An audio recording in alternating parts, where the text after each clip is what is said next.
The chambers of the Galactic Council were vast and filled with voices from 100 species. High above a shining city, the Council Tower stretched toward the skies, a symbol of order and power. For centuries the Council had ruled with confidence, believing no force could threaten its fleets or its authority. Each member species accepted this truth as natural, as permanent as the stars.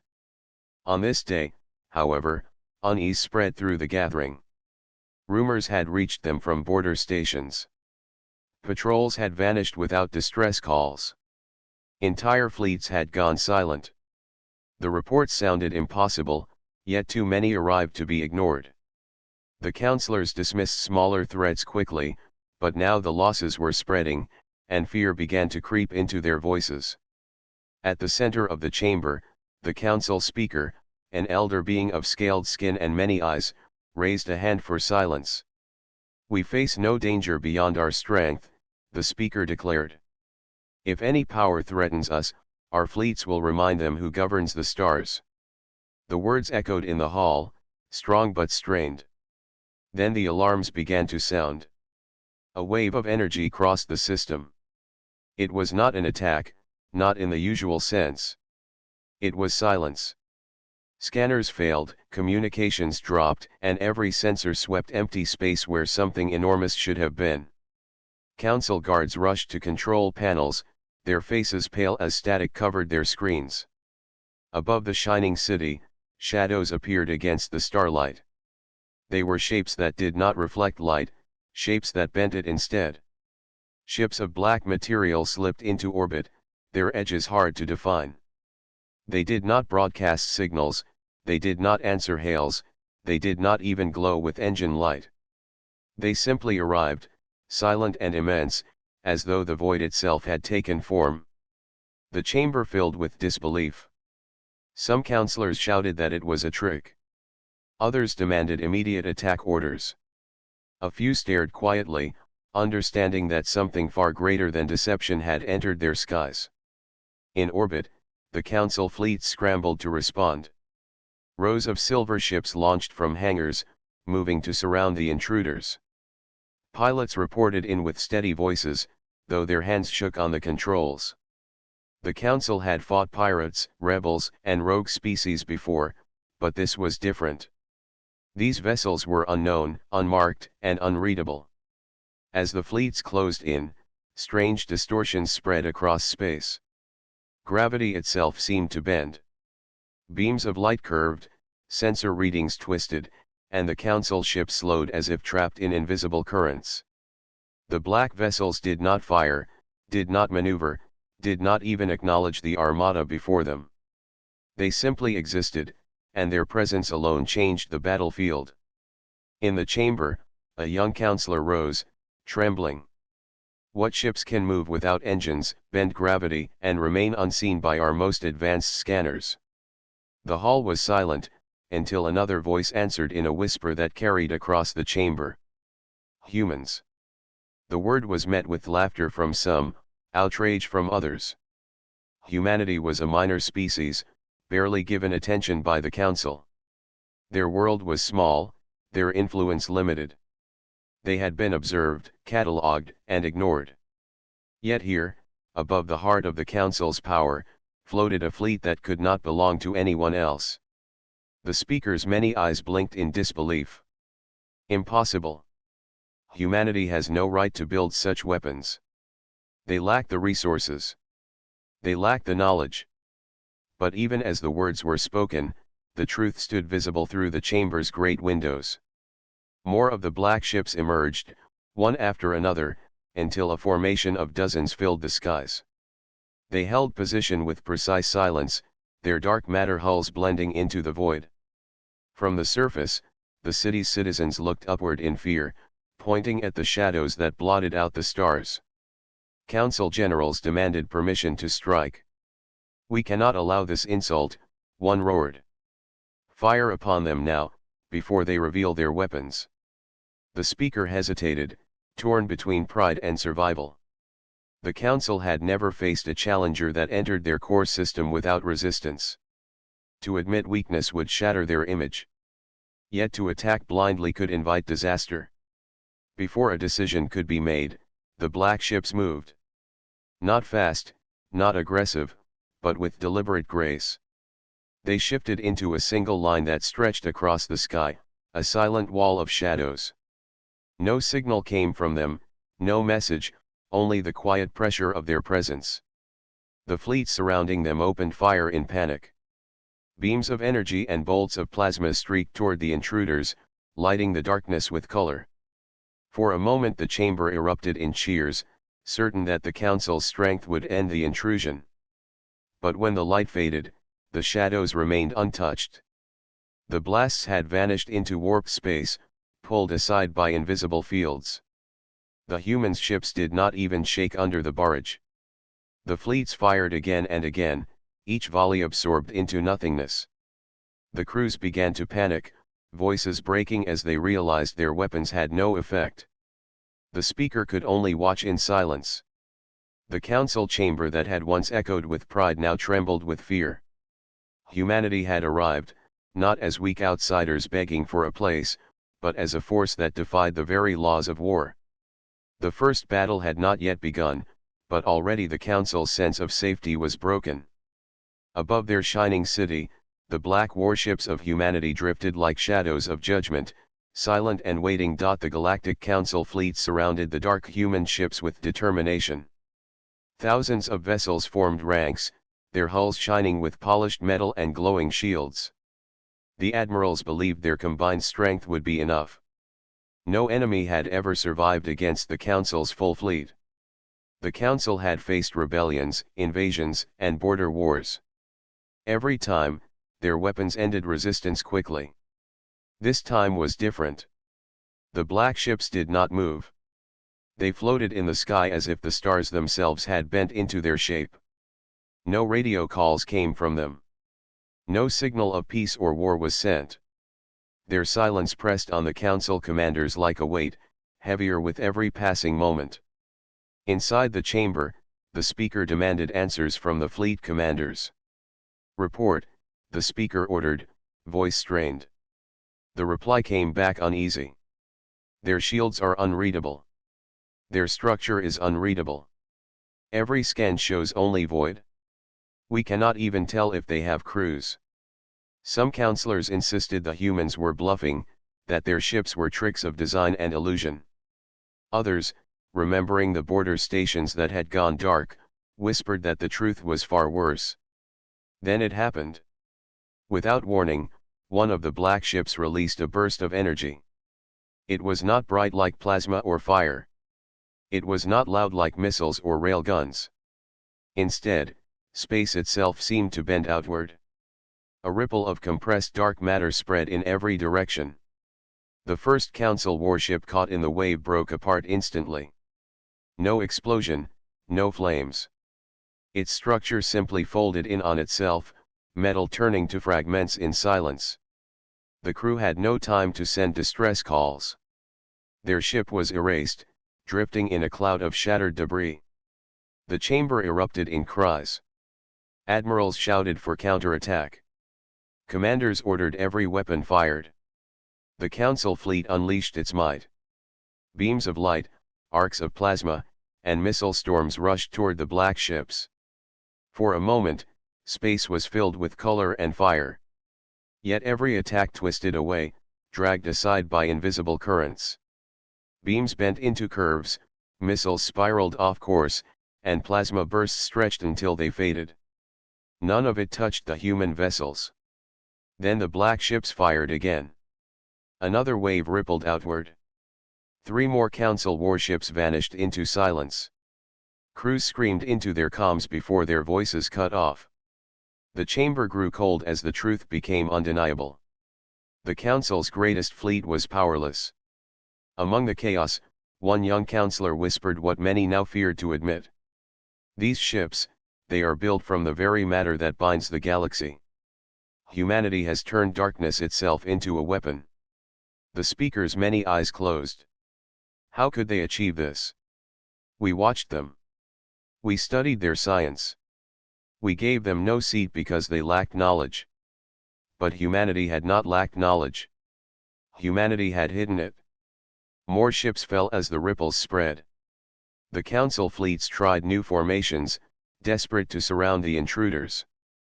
But every strategy ended the same way.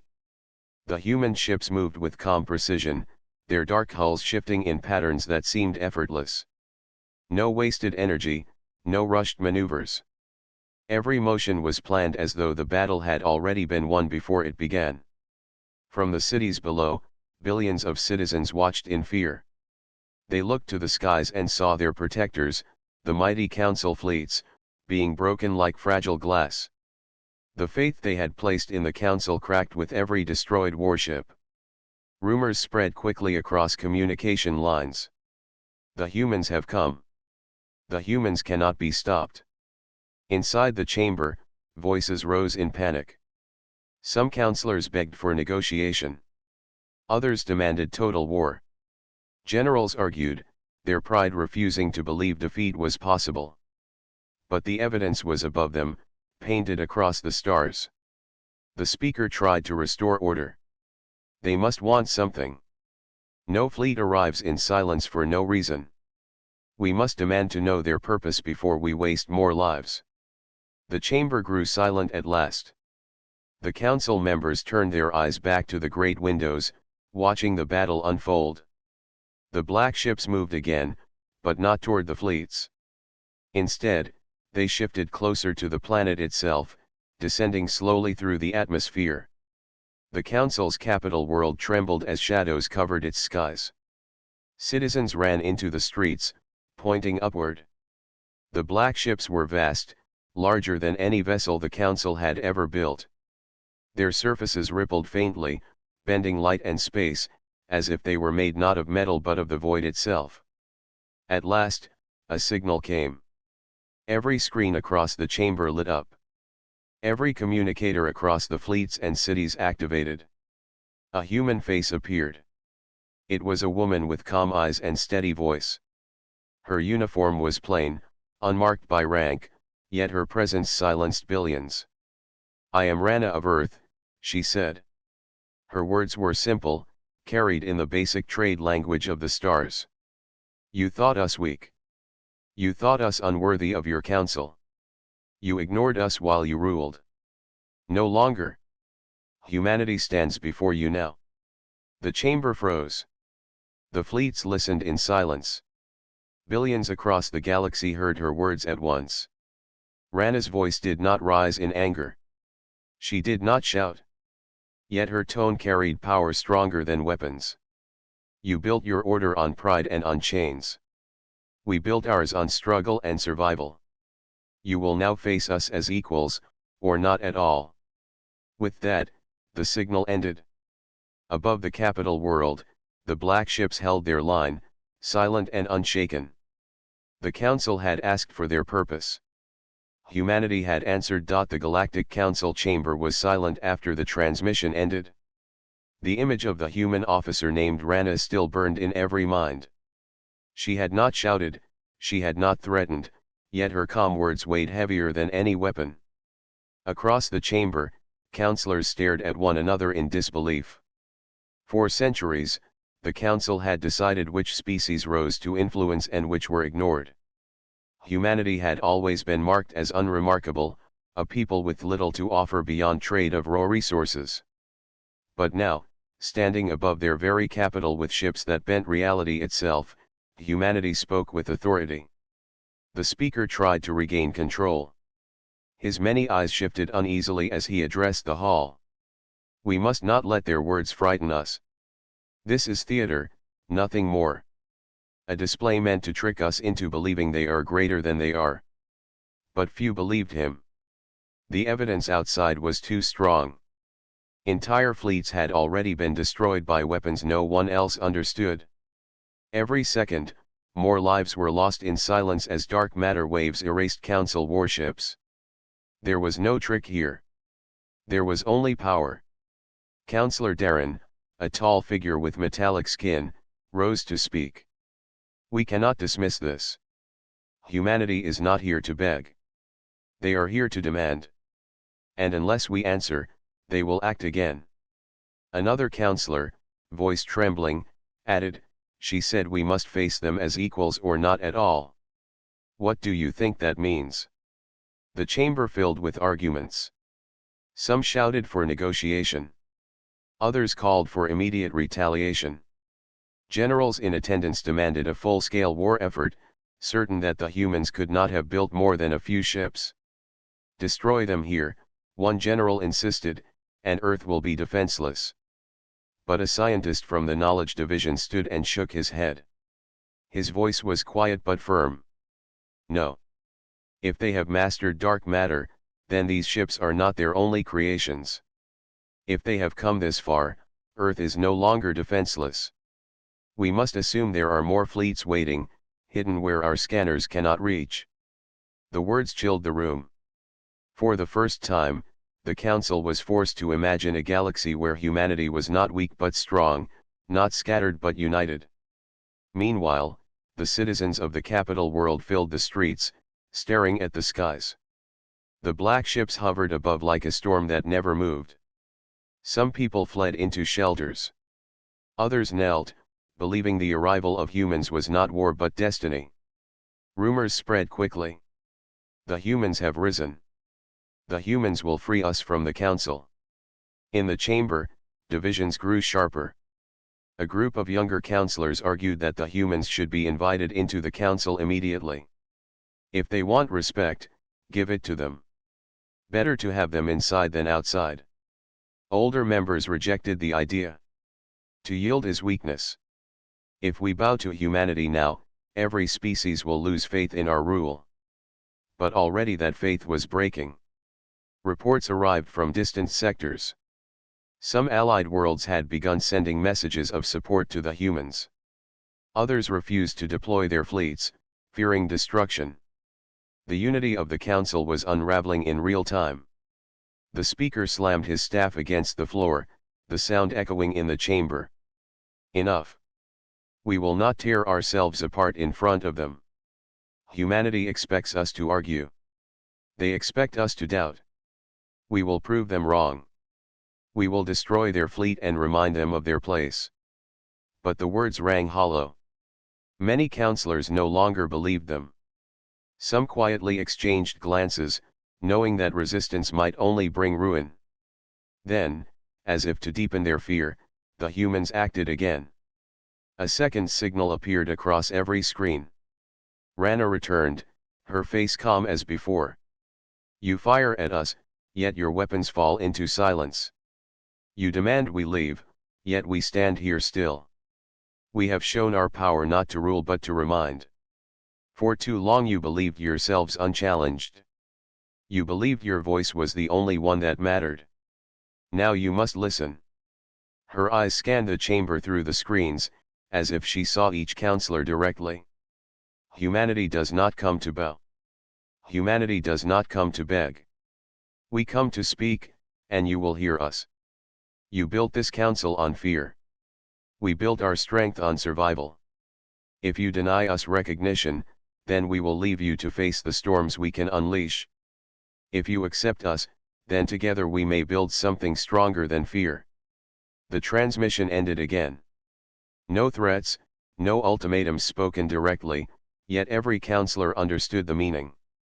Humanity had offered them a choice, but the price of refusal would be unbearable. Silence filled the chamber once more. The speaker's hands shook on his staff. He looked out the great windows, where the black warships floated like shadows of fate. For the first time in living memory, the Council did not feel like rulers of the stars. They felt like prey. The chamber of the Galactic Council had never felt so heavy. It was built to inspire unity, a vast circle of seats rising tier after tier, with banners of every member world hanging high above. For centuries, debates here had shaped the fate of the galaxy. Now those banners seemed like cloth from a forgotten age, powerless against the shadows that floated above their skies. The speaker tried to maintain order, but the councillors no longer listened as they once did. Voices rose in every direction, sharp with fear, anger, and doubt. The chamber echoed with arguments, each louder than the last. They cannot be allowed to dictate terms, one councillor shouted, slamming his clawed hand on the desk. If we bend to them, every species will think the council weak. Another voice, trembling with urgency, replied, and if we resist, we may lose everything. You saw what happened to the fleets. They were broken as if they were made of paper. The argument spread quickly. Factions formed within minutes. Some demanded immediate surrender, others demanded full-scale war, and a growing number suggested something dangerous, alliance with humanity. Councillor Darren stood again, his metallic skin reflecting the dim light. We are already divided. Look around you. Half of us argue for war, half for peace, and the humans have not even fired upon our capital. They have forced us to fight ourselves before lifting a finger.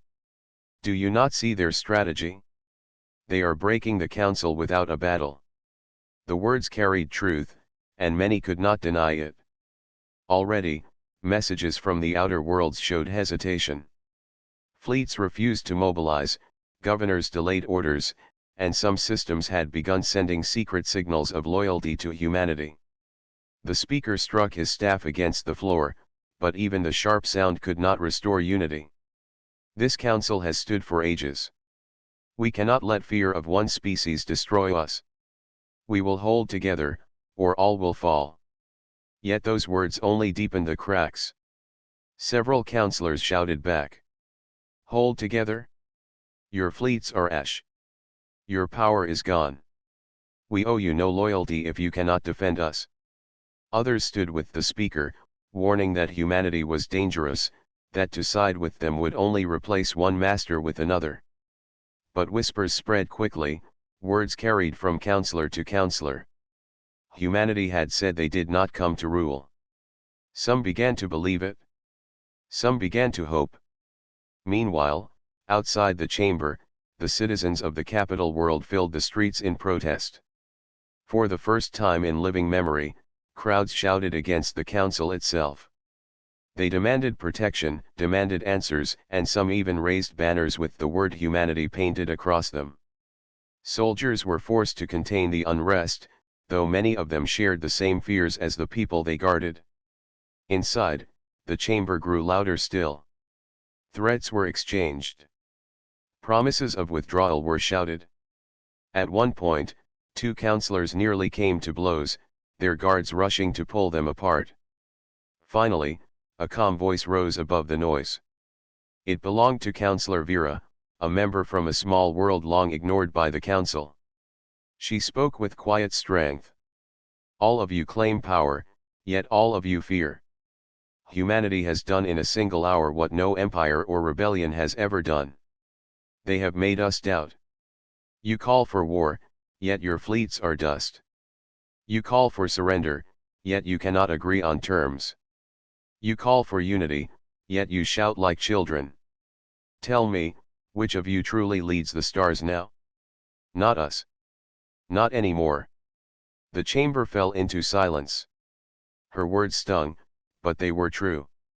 The Galactic Council had ruled with pride for generations, but now it was fractured, exposed, and uncertain. At that moment, another ripple shook the skies. The human ships moved again, their formation shifting with perfect order. They did not fire, they did not speak, but their silent maneuver was a reminder of power. The chamber's windows filled with their dark shapes, and every councillor felt the weight of their presence pressing down on them. The speaker's hands shook as he gripped his staff. We cannot allow them to see us broken, he whispered, though his voice was barely heard. But humanity had already seen. Reports arrived from the outer worlds, confirming what some feared most. A cluster of member species had officially withdrawn from the council, declaring independence. Their messages were clear: they would no longer obey the old order. Instead, they would align with humanity. The news shattered what little unity remained. Some councillors shouted in rage, accusing others of betrayal. Some declared they would leave as well. The chamber erupted into chaos once more. High above the chamber, the banners of the member worlds hung quietly. But one by one, councillors began to tear them down, signaling their departure from the alliance. The sight shook those who remained, for never in history had worlds abandoned the council so openly.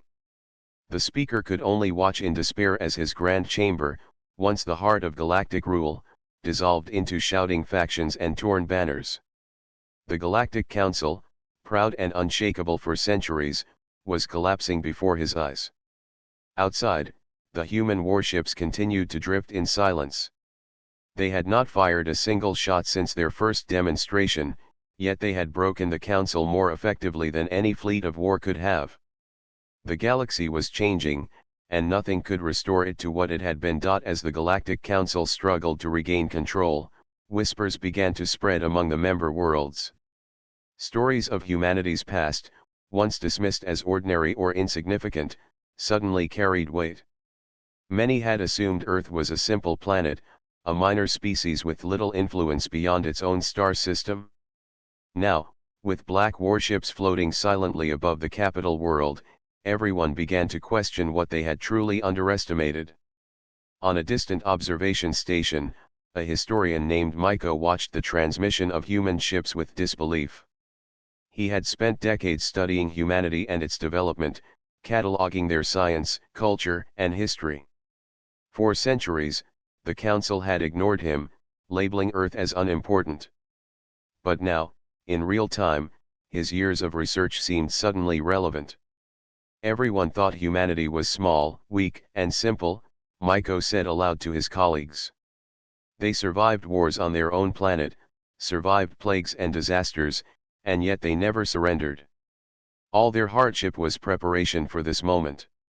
He pointed at old files and records, showing planets outside Earth that had been colonized, technologies secretly developed, and experiments in physics that no other species had dared attempt.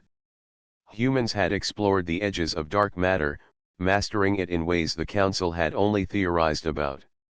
Their work had been hidden, unnoticed, and underestimated.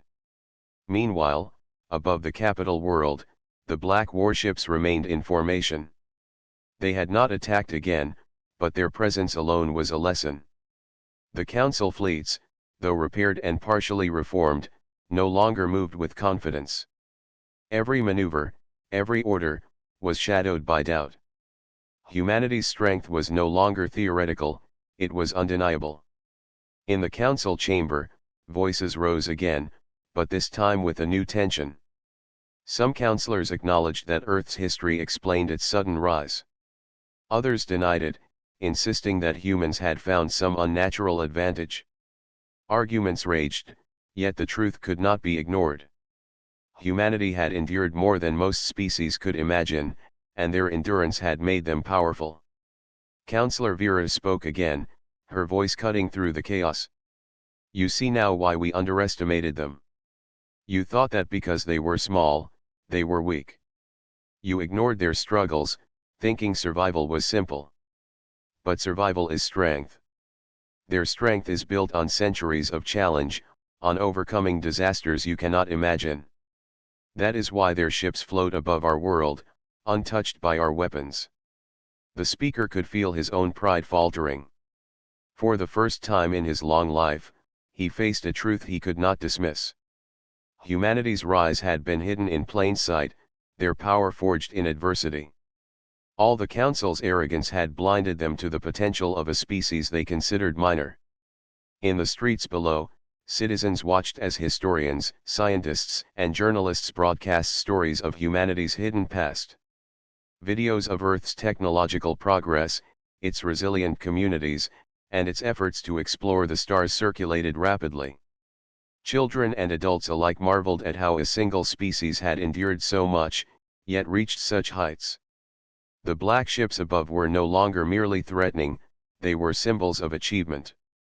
Across the galaxy, allied and neutral worlds paid attention. Some began to rethink their own loyalty to the Council. Why follow a body that had ignored the lessons of history and underestimated potential? If humanity could rise from such hardship to mastery over dark matter, perhaps it was time for a new order in the galaxy. Inside the chamber, debates continued, but they had shifted. The fear was still there, but now it was mixed with grudging respect. Some counselors even whispered that humanity could offer a future they had never imagined. Their presence above the capital world was no longer just a threat, it was a revelation. Myko, the historian, returned to his recordings and reports. They prepared for this in ways we could not see. The council did not recognize their brilliance because it was hidden, because humans were patient. Every hardship, every struggle, every scientific breakthrough, all of it led to this moment. They did not come unprepared. They came perfected by challenge. And indeed, the black ships themselves were proof. Their dark matter hulls, invisible to normal scans, reflected centuries of understanding physics and engineering. They were not weapons built in haste. They were the culmination of human ingenuity, endurance, and vision. As the sun set over the capital world, casting long shadows across the streets, the counselors slowly realized the truth. Humanity's arrival was not random. It was the result of centuries of effort, of learning, of surviving when others failed. The council had believed in power built on control and dominance. Humanity had built power on resilience, understanding, and hidden knowledge. In that moment, the balance of the galaxy began to shift. The shattered fleets, the broken chamber, and the whispers of defection all pointed to one undeniable fact: humanity had arrived not to beg, not to plead, but to claim a place earned through struggle. And the galaxy would never be the same. The galaxy was changing. The once united Galactic Council now teetered on the edge of collapse. Worlds that had followed the Council without question were reconsidering their loyalty. Fleets that had once executed orders without hesitation now paused, uncertain of whom to obey. Humanity's arrival had not been an invasion, yet the presence of their dark matter warships had already shattered old alliances. On a distant world, Governor Lyra watched the skies. She had been loyal to the Council for decades, yet as she observed the black human ships floating above the capital world, she felt doubt. "We have followed the Council blindly," she admitted to her advisors. "Perhaps it is time to think for ourselves. Perhaps humanity shows us a new way." Messages arrived from neighboring systems. Many had already pledged support to humanity, seeing the humans not as conquerors, but as liberators. They had watched how the Council's fleets were destroyed effortlessly, how its pride was broken, and they understood that a new order was emerging. Some worlds sought freedom from oppressive rules, and humanity represented hope rather than fear. Inside the shattered Council chamber, debate continued. Councilors shouted over one another, but the tone had changed. Fear was no longer only about the humans' power. Fear was now mixed with respect and a strange hope. Could humanity offer a model of cooperation, of strength without tyranny? Counselor Vera spoke again, her calm voice cutting through the chaos. "We cannot ignore what is happening. Species are leaving us. The Council cannot stand as it once did. We must face the truth. Humanity has awakened the galaxy to its own chains." The speaker, weary and shaken, struggled to respond. His hands shook on the staff as he addressed the chamber. "Chains? What chains? We have ruled fairly, guided the galaxy for centuries." Vera shook her head. "No. We have ruled with control and fear. We have punished those who sought independence. We have dictated terms without listening. Humanity reminds the galaxy that strength does not come from fear alone. Power without respect is fragile. We have been chained by our arrogance, and it is breaking." As her words spread, other counselors whispered among themselves. Some admitted in private that they had long known the Council's power was built on pride rather than justice. Humanity's rise had revealed it. Meanwhile, above the capital world, the black ships moved in precise formations. They did not attack. They did not broadcast commands. They simply drifted in space, their presence a reminder of what humanity had built in secret. The dark matter vessels were perfectly silent, yet their influence stretched across every sector, inspiring some and terrifying others. On the capital world's surface, citizens gathered in quiet groups, watching the skies. They no longer feared the humans above. Instead, they whispered of change, of freedom from the rigid control of the council. Humanity's appearance had given hope to those who had long suffered under the council's authority. Councillor Darren, still standing in the chamber, finally admitted the truth. We have underestimated them. Humanity has not come to destroy us. They have come to remind us of our own limits. They show the galaxy that strength is earned through perseverance, not through dominion alone. The chamber's atmosphere shifted. Some councillors quietly left, refusing to oppose what was clearly inevitable. Others began to send messages of alliance to humanity, pledging support in exchange for guidance rather than control. The chains of the old council were breaking one link at a time. Humanity's strategy was clear. They did not rush into conquest. They did not threaten entire species. They demonstrated power where it mattered most and let the galaxy make its own choice. Those who wished to follow remained free to do so. Those who wished to resist could not stand alone. In this way, humanity rewrote the rules of influence, showing that respect and strength could coexist. Outside the chamber, fleets once loyal to the council began to signal withdrawal. Entire squadrons disengaged, reporting directly to humanity. These were not defeats in battle. They were acts of choice, acts of freedom, acts of recognition that the galaxy had changed.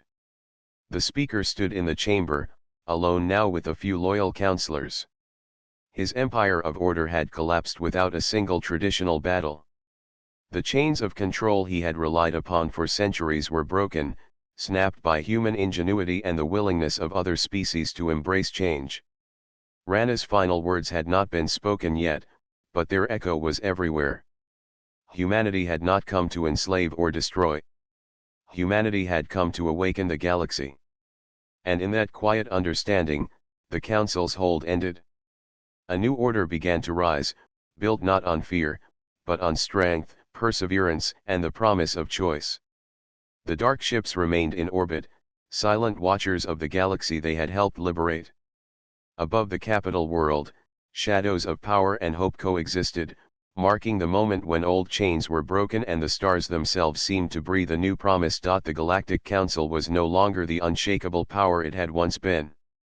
Its fleets were scattered, its authority questioned, and many worlds had quietly withdrawn from its control. Above the capital world, humanity's dark matter warships floated silently, a reminder of the lessons learned in the previous hours. Inside the chamber, the remaining councillors met in uneasy silence. Their voices, once strong and commanding, now trembled with uncertainty. The speaker looked around, realizing that the council's old ways could no longer guide the galaxy. For the first time in centuries, the galaxy itself was the teacher, and humanity had written the first lesson. Councillor Vera, standing among the few who remained, spoke clearly. We can cling to old power, or we can recognize that the galaxy has changed. The humans have shown us what strength truly is: resilience, ingenuity, and respect. It is time to rebuild, not with fear, but with understanding.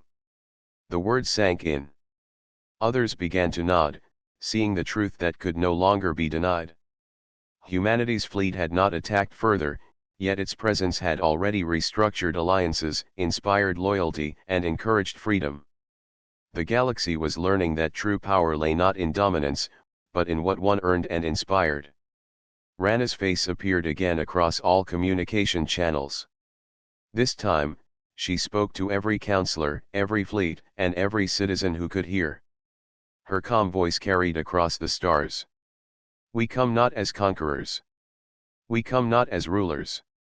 Humanity has endured hardship, we have learned to overcome, and now we seek to stand among the stars, not to dominate, but to build with those who choose to join us. Respect must be earned, and now we ask only for recognition as equals. Her words resonated deeply. Across the galaxy, species once bound by fear of the Council began to listen in a new way. For the first time, they realized that a species smaller than many had risen to power not through war alone, but through persistence and innovation. Humanity had rewritten what it meant to be strong. On the capital world, citizens gathered in celebration, relief, and curiosity. Soldiers lowered their weapons, and officials began to draft plans for cooperation rather than command. Humanity's arrival had not been violent, yet it had achieved more than decades of negotiation ever could. The remaining council members convened to decide their next move. The speaker, old and weary, finally spoke. "We cannot ignore what has happened. The galaxy has changed, and we must change with it. We will recognize humanity, not as subjects to our rules, but as peers. We will rebuild the council to reflect the lessons we have learned." Councillor Darren added, "This is not defeat. It is evolution. Humanity has forced us to see what we could not before. They have shown us that strength without empathy is hollow, and that fear cannot bind the galaxy forever." The agreement was made quietly, without fanfare, but its impact was immediate. Systems that had once hesitated pledged cooperation openly.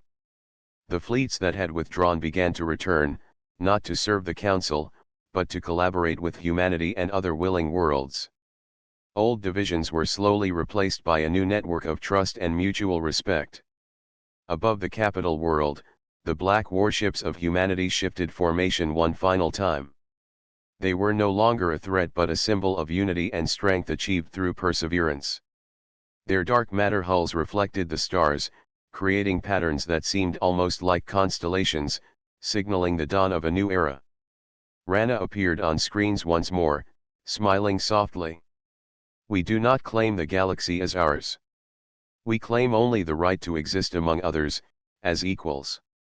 We offer guidance to those who ask, protection to those in need, and partnership to all who wish to build a better future. The Council no longer rules alone, and neither should any species. Together, we can reach heights that none of us could alone." Her words inspired hope across the stars. Humanity's example had proven that no species was too small, no challenge too great. The galaxy had seen what could be achieved through ingenuity, perseverance, and unity. In the council chamber, the speaker and the remaining members nodded. The old ways had ended, but the opportunity to build something new had begun. Across the galaxy, species once fearful now began to share knowledge, technology, and resources freely. The chains of old authority were broken, and a new order began to take shape. For humanity, the dark matter warships slowly ascended into orbit. They had not come to conquer, yet they had changed the galaxy forever. Their presence reminded everyone that strength was born from struggle, that respect must be earned, and that even the smallest species could rise to shape the stars. And as the galaxy looked to the future, the message was clear: the era of fear and arrogance was over. A new era had begun, led not by dominance, but by resilience, wisdom, and the courage to stand as equals among the stars. Humanity had arrived, not to rule, but to awaken the galaxy.